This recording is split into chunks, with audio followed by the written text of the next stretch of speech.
এবার কামারুর স্ত্রী ডাক দিয়ে বলে, এ ভাই, তুমি কে? তোমার পরিচয় আমার জানা নাই, তবে আমি তোমার কাছে আমার স্বামীর দুইটা গুণের কথা আমি বলি। দুইটা গুণ তোমার আমার স্বামীর মধ্যে ছিল। এক নাম্বার গুণ ছিল, আমার স্বামীর মধ্যে ইবাদতের প্রতি খুব লোভ ছিল। কি ছিল? ইবাদতের প্রতি খুব লোভ ছিল। দুই নাম্বার, আমার স্বামীর মধ্যে আফসোস, এত পরিমাণ আফসোস কাজ করত যেটা আমি অন্য কাউকে দেখি না।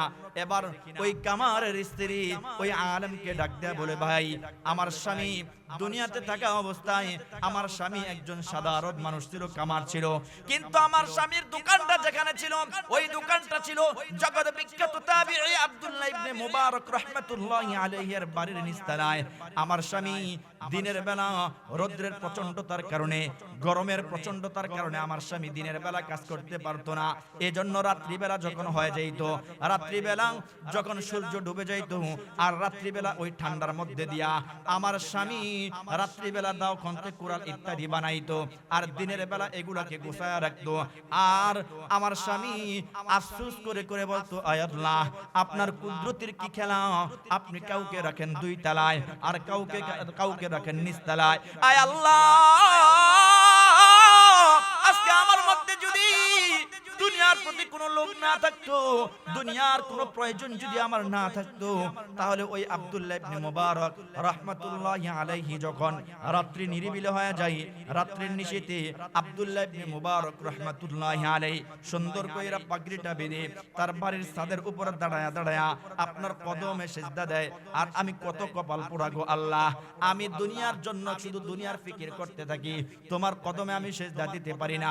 এই অবস্থা আমার স্বামীর মধ্যে এই আফসোসটা খুব বেশি ছিল, ইবাদতের প্রতি খুব লোভ ছিল। দুই নাম্বার, আমার স্বামী শুধু খালি আফসোস করে করে বলতো, আয় আল্লাহ, দুনিয়ার জমিনের মধ্যে আমার তেমন কোনো দাম নাই।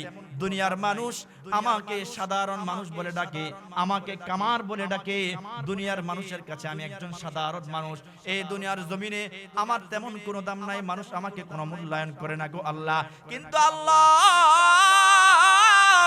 আমি আপনার কাছে একটু জানতে চাই, আয় আল্লাহ, আমি আপনার কাছে একটু জানতে চাই, কিয়ামতের ময়দানে আমাকে যখন কিয়ামতের ময়দানে আপনি দাঁড় করাইবেন, কত মানুষ থাকবে? ওই মানুষের সামনে আয় আল্লাহ, আপনি আমাকে কামার বইলা ডাইকেন না। আয় আল্লাহ, ওই মজলিসের মধ্যে আপনি আমাকে আপনার গোলাম বইলা সম্বোধন করেন, বলেন না আল্লাহু আকবার।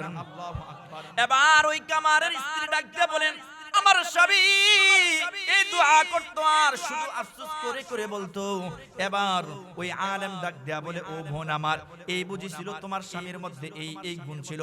বলে, আমার স্বামীর মধ্যে আরেকটা গুণ ছিল, সেটা হচ্ছে মুয়াজ্জিন সাহেব যখন মাইক দিয়া আল্লাহু আকবার আল্লাহু আকবার আশহাদু আল্লা ইলাহা ইল্লাল্লাহ আশহাদু আল্লা ইলাহা ইল্লাল্লাহ, আমার স্বামীর কানে যখন মুয়াজ্জিন সাহেবের মাইক, মুয়াজ্জিন সাহেবের কণ্ঠে আজানের ধ্বনি যখন আমার স্বামীর কানের মধ্যে চলে আসতো, আমার স্বামী যদি কুড়ালটাকে মাথার পিছনে রাখতেন, ওই অবস্থায় কুড়ালটা পিছনে ছাইড়াই নামাজের জন্য দৌড়ায় নামাজের জন্য চলে যাইতেন। এই গুণগুলা আমি আমার স্বামীর মধ্যে দেখলাম। এবার ওই আলেম ডাক দিয়া বলে, ও বোন আমার, আমি বুঝতে পারছি, আমার আর বুঝার বাকি নাই, তোমার স্বামীর মধ্যে এই গুণগুলা থাকার কারণে তোমার স্বামীকে আমার আল্লাহ জগৎ বিখ্যাত তাবিঈ আব্দুল্লাহ ইবনে মুবারকের থেকেও বড় দামি জান্নাত আল্লাহ দান করেছে।